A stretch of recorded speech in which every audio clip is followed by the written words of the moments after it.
अस्सलाम वालेकुम जी, क्या हाल चाल है। उम्मीद करता हूँ आप खैरियत से होंगे। लास्ट वीडियोस में हमने देखा था एक्सरसाइज फॉर स्पेशल पॉपुलेशन, वो पॉपुलेशन जिसको कोई डिजीज़ वगैरह है तो उसके लिए कौन कौन सी एक्सरसाइज प्रिस्क्राइब करते हैं। ठीक है, पहले हमने डायबिटीज़, अस्थमा वगैरह का पढ़ा। ठीक है, आज हम देखेंगे COPD। ठीक है, COPD में क्या क्या होता है। क्रॉनिक ब्रोंकाइटिस, जो लॉन्ग टर्म ब्रोंकाइटिस होता है वो, एम्फेजिमा और ब्रोंकियल एस्थमा। ठीक है, इसमें टेस्ट कौन कौन से होते हैं। Force expiratory, volume, graded exercise test जिसमें VO2 मैक्स, MAV और आर्टीरियल प्रेशर, ऑक्सीजन और कार्बन डाइऑक्साइड का। ठीक है, इसमें हम देखेंगे कॉज ऑफ डिस्निया। डिस्निया क्या होता है, शॉर्टनेस ऑफ ब्रीथ, जब हम तेज़ तेज़ चलते हैं तो इस तरह वॉल्यूम, ये सारा टेबल आपने देख लेना है। ठीक है, ट्रीटमेंट क्या है। सबसे पहले हमारा गोल जो क्या है, जो ऑक्सीजन पे वो रिलायंस है वो कम हो जाए, मेडिकेशन पे जो रिलायंस है वो कम हो जाए। ठीक है, उसकी जो डेली एक्टिविटी है वो इम्प्रूव हो जाए। ठीक है, हमारा आउटकम क्या होना चाहिए, जो हमारी जो एक्सरसाइज की टॉलरेंस है वो इंक्रीज़ हो जाए बगैर शॉर्टनेस ऑफ ब्रीथ के। ठीक है, इंक्रीज सेल्स ऑफ वेलबिंग हो जाए। ठीक है, मेडिकेशन क्या है जी। मेडिकेशन में हम क्या क्या दे देंगे, लॉन्ग एक्टिंग ब्रोंकोडायलेटर, ऑक्सीजन। ठीक है, 28% ऑक्सीजन और 72% helium, reduce work of breathing. इसका मतलब ये है, जो हीलियम जो है वो बहुत ही लाइट वेट गैस होती है। ठीक है, उसको हम ऑक्सीजन के मिक्सचर के साथ मिला के देते हैं, जिससे जो लंग्स पे प्रेशर है वो कम पड़ता है। ठीक है, इंस्पायरेटरी प्रेशर सपोर्ट। ठीक है, reduce work of inspiratory muscle. इसकी ट्रेनिंग कैसे, एंड्योरेंस ट्रेनिंग। ठीक है, आगे इंटरनल ट्रेनिंग है, आगे रेजिस्टेंस ट्रेनिंग है।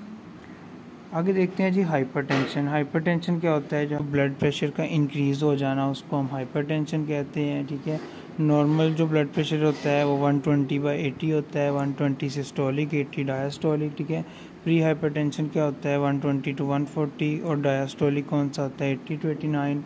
हाइपरटेंशन का होता है 140 से ज़्यादा। आगे हम देखते हैं जी हाइपरटेंशन की ट्रीटमेंट। जो नॉन फार्माकोलॉजिकल ट्रीटमेंट है उसमें डाइट और एक्सरसाइज होता है। डाइट में क्या है जी, सोडियम का इस्तेमाल कम करना है। ठीक है, जो हम नमक वगैरह आमतौर पे यूज़ करते हैं उसको कम करना है। ठीक है, एक्सरसाइज ये है कि इस तरह एक्सरसाइज करनी है ताकि आपका BP रिड्यूस होता जाए। ठीक है, एडिशनल रिकमेंडेशन क्या है जी, ओवरवेट ना हो, अल्कोहल का कम इस्तेमाल करें, जो टेबल साल्ट है उसका कम इस्तेमाल करें। ठीक है, स्मोकिंग कम करें, जो गुड लिपिड है उसको इस्तेमाल ज़्यादा करें, जो बैड लिपिड है उसका कम इस्तेमाल करें। ठीक है, एक्सरसाइज कौन कौन सी है, जो रिकमेंडेशन है उसमें modern exercise 40 to 60% heart rate reserve हमने पहले निकालना देखा था। ठीक है, 30 मिनट रोज़ाना। ठीक है, 700 to 2000 kilo calorie per week. ठीक है, आगे ACSM जो American college of science and medication की रिकमेंडेशन है उसको फॉलो करें। ठीक है, प्रिकॉशन क्या है जी, ब्लड प्रेशर हमने साथ साथ हमने मोनीटर करते जाना है।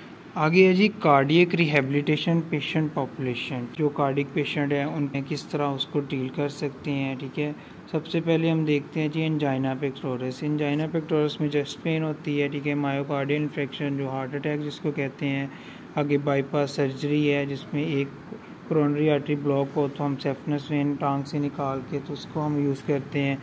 एंजियोप्लास्टी में हम जो है वो अंडर स्किन हम कोरोनरी आर्टरी तक पहुंचते हैं, वहाँ पे जो ब्लॉकेज होती हैं वहाँ पे बलून का कैथेटर जो होता है उसके साथ जाके उस जगह को ओपन कर दिया जाता है। ठीक है, और उसकी जगह स्टंट लगा दिया जाता है। मेडिकेशन क्या होती है, बीटा ब्लॉकर्स। बीटा ब्लॉकर से हार्ट रेट और BP डाउन होता है। ठीक है, जो हार्ट पे वर्क होता है वो लोड उसका कम होता है। ठीक है, एंटी रिदमिक मेडिकेशन जो कि हार्ट के रिदम को कंट्रोल करता है। ठीक है, नाइट्रोग्लिसराइन जैसे एंजिसिड वगैरह होती है जो अंजाइना पेन को कम करता है। ठीक है, और साथ में जो मसल्स होते हैं उसमें भी वीनस स्ट्रेंथ को डिक्रीज़ करता है।